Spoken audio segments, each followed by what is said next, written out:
Olá, alunos de oitavo ano. Vamos continuar, na verdade, o nosso estudo sobre os verbos. Esse já é o terceiro vídeo que eu trato desse assunto. No primeiro vídeo, vocês viram comigo definição de verbo, a estrutura do verbo, vimos o que é um radical, a vogal temática, as desinências, o tema do verbo. No segundo vídeo, nós já entramos na parte de classificação. Vimos o que são verbos regulares, o que são verbos irregulares e verbos anômalos.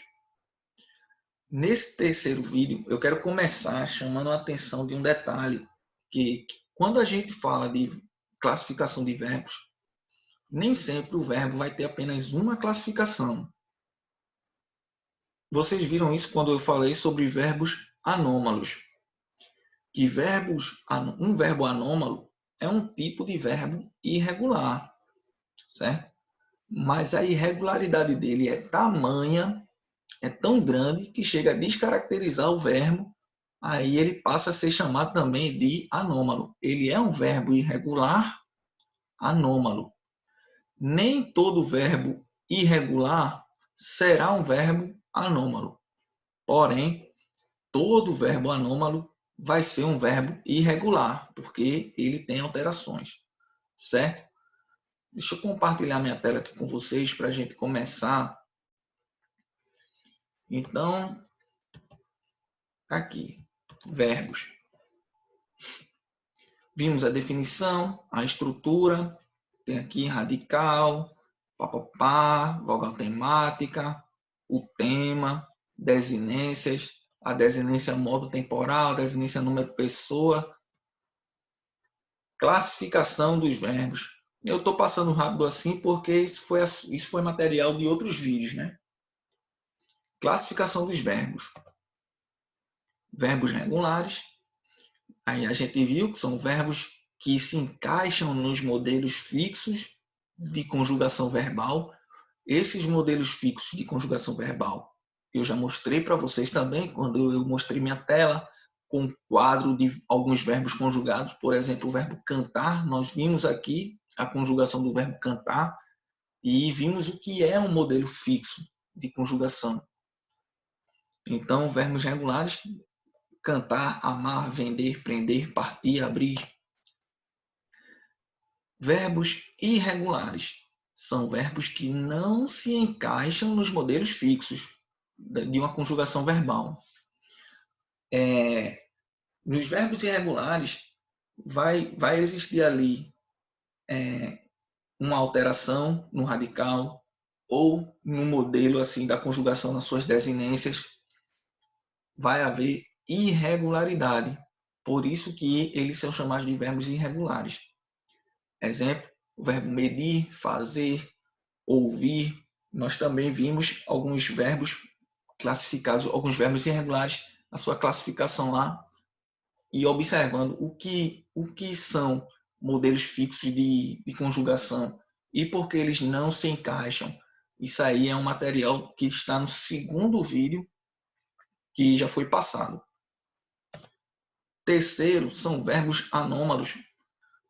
São verbos que apresentam diferentes radicais quando conjugados, certo? Verbos anômalos são tipos de verbos irregulares, mas a irregularidade dele é tão grande que chega a descaracterizar o verbo. Observe o verbo ser, a forma nominal, ser. Quando eu estou conjugando, eu digo eu sou, aqui é presente do indicativo. Eu fui, pretérito perfeito do indicativo. Eu era, pretérito imperfeito do indicativo. Observe a alteração que ele sofreu. Ser, sou, fui, escrito com F, era. Estão vendo aí que a alteração do verbo é muito grande, por isso que ele é um verbo anômalo. Vamos partir para o próximo agora, que são os verbos defectivos. Verbos defectivos são verbos que não apresentam conjugações completas. não apresentam conjugações completas. Exemplo aqui tem o verbo falir, banir, reaver, colorir. Deixa eu mostrar para vocês essa questão da conjugação incompleta do verbo. Aqui nós temos o verbo colorir. Primeiro perceba que ele traz aqui, olha, tipo de verbo, regular. Mas nós não estamos falando de verbos defectivos? Sim. O verbo colorir, ele é um verbo regular. Por que regular? Porque ele se encaixa no modelo fixo de conjugação. O radical dele não é alterado e o modelo das desinências da terceira conjugação, colorir, pertence à terceira conjugação, as desinências seguem ali um modelo fixo. Então, ele é um verbo regular. Porém, quando eu vou observar a conjugação, eu percebo que ele não se conjuga completamente como outros verbos. Por exemplo, observe aqui, ó, no presente do indicativo, o verbo colorir, ele só começa a ser conjugado a partir da segunda pessoa do singular. Tem aqui, ó, tu colores, ele colore, nós colorimos. A primeira pessoa do singular, eu, não tem a conjugação do verbo colorir. Eu coloro. Não existe essa conjugação. Então, aqui já fica incompleto. Observe aqui outro verbo regular. Cantar. Cantar, verbo regular. Vocês já sabem por que é um verbo regular. E quando eu vejo a conjugação, é completa. Olha aqui, ó, do presente do indicativo até o futuro do pretérito do indicativo. Todo conjugado completinho, certo? O verbo cantar não é defectivo, ele é regular. O verbo colorir, ele é regular, mas ele é defectivo também, porque ele não tem a conjugação completa. Observe o subjuntivo. Quando eu vejo o subjuntivo do verbo cantar, eu tenho 3 tempos verbais. Presente do subjuntivo, pretérito imperfeito do subjuntivo e futuro do subjuntivo. Porém, o verbo colorir não tem o presente do subjuntivo. Ele só tem 2 tempos verbais no modo subjuntivo, pretérito imperfeito e futuro, certo? A conjugação dele é incompleta. Outro exemplo de verbo defectivo é o verbo falir. Ele traz aqui, ó, verbo falir, tipo de verbo regular, certo? Ele é regular porque a conjugação dele se encaixa no modelo fixo, tranquilo. Porém, não é conjugado nem em todas as pessoas, nem em todos os tempos. Observe aqui, ó, o verbo falir, no presente do indicativo, só possui a primeira e a segunda pessoa do plural. As outras pessoas do discurso não têm a conjugação do verbo falir. Está observando aí? Por isso que ele é um verbo defectivo, porque ele não possui a conjugação completa. Tranquilo, pessoal? Então, voltando para cá, verbos defectivos são esses aí que eu mostrei. Aqui tem alguns exemplos. Valir, banir, reaver, colorir, demolir, adequar, certo? Tem um detalhe. Quando você precisa construir uma frase e você usaria o verbo defectivo, mas não pode porque não tem aquela conjugação, por exemplo, o aluno uma vez me perguntou: sim, professor, se eu posso dizer, nós colorimos o caderno. E se eu quiser falar que eu colori, tipo, nós colorimos o caderno todo dia, presente indicativo. E se eu quiser dizer que eu coloro, não existe o verbo colorir no presente do indicativo na primeira pessoa do singular.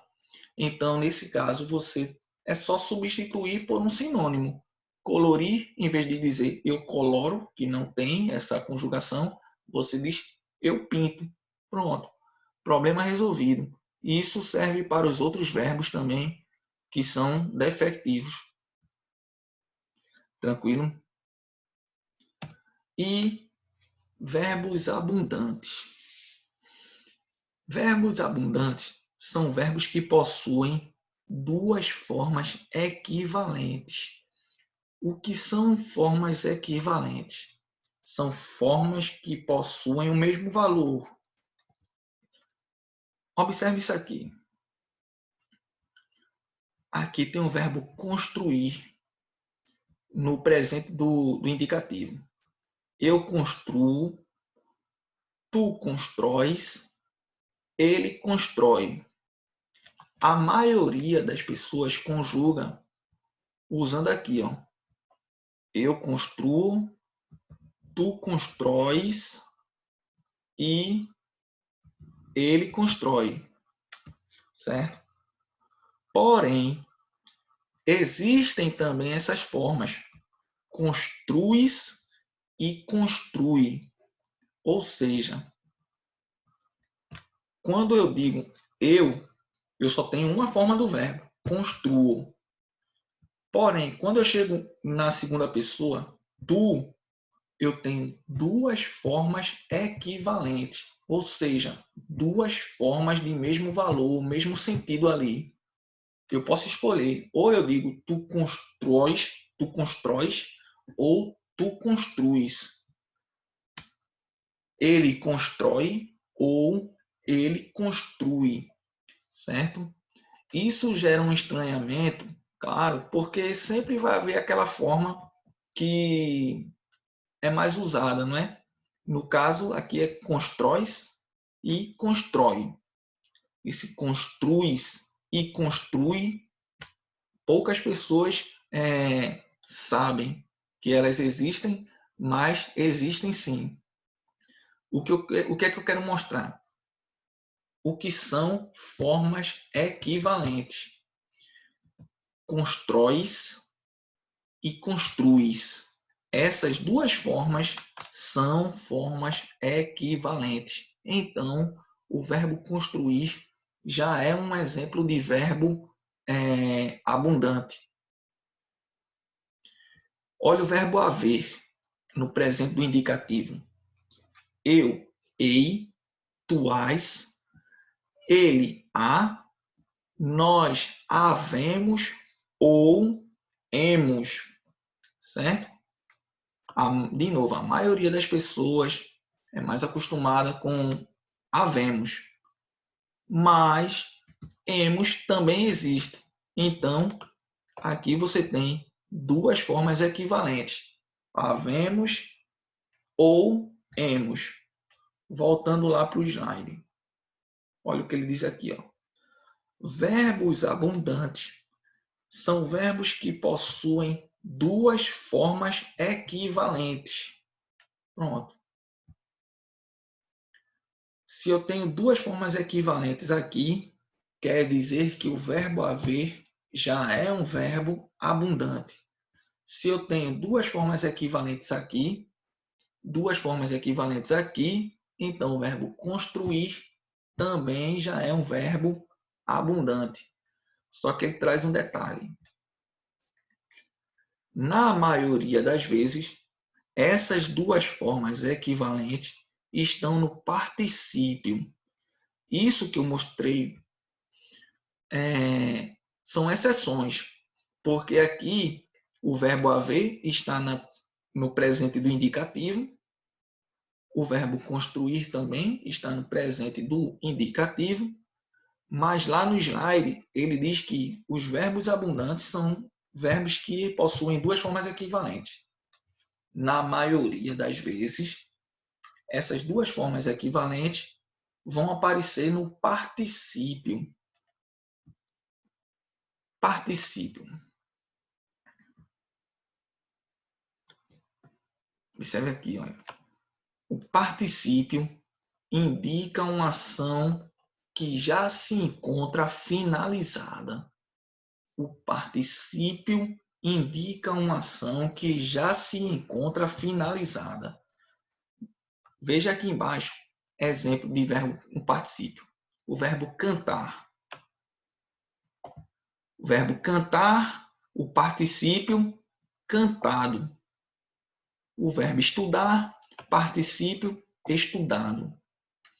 Comer, comido, viver, vivido, partir, partido, dividir, dividido. Só que detalhe, existe particípio regular e também existe o particípio irregular. O particípio regular tem essa característica de ser terminado em ado ou ido, certo? Cantado, estudado, falado, cantado ou ido, comido, vendido, vivido, partido. Então, isso aqui é o particípio regular. Existem verbos que só possuem particípio regular. É o caso desses aqui que eu estou mostrando. Só existe o verbo cantar, só tem particípio regular. Ele não tem particípio irregular. O verbo estudar também só tem particípio regular. Ele não tem particípio irregular. Particípio irregular. Existem poucos verbos que apresentam apenas particípio irregular. Um exemplo bem claro aqui é o verbo fazer, certo? Não existe o particípio regular de fazer, porque não existe fazido, certo? Existe o particípio irregular, que é feito. Lembrando, particípio regular, o verbo vai terminar ou com ado ou ido. Ele traz aqui, ó, terminados em ado ou ido. Se o verbo terminar assim, é porque ele está no particípio regular. Mas, por exemplo, o verbo dizer. Não existe a forma dizido, dizida, certo? O particípio de dizer é dito, porque é um particípio irregular. Então, de novo, existem verbos que só possuem particípio regular. E existem verbos que só possuem particípio irregular. O que é que isso tem a ver com verbos abundantes? Tem a ver que existem verbos que possuem particípio regular e irregular. Por exemplo, o verbo aceitar. Existe o particípio regular, aceitado, e existe o particípio irregular, aceito. O verbo entregar. Existe o particípio regular, entregado, entregado, e existe o particípio irregular, entregue.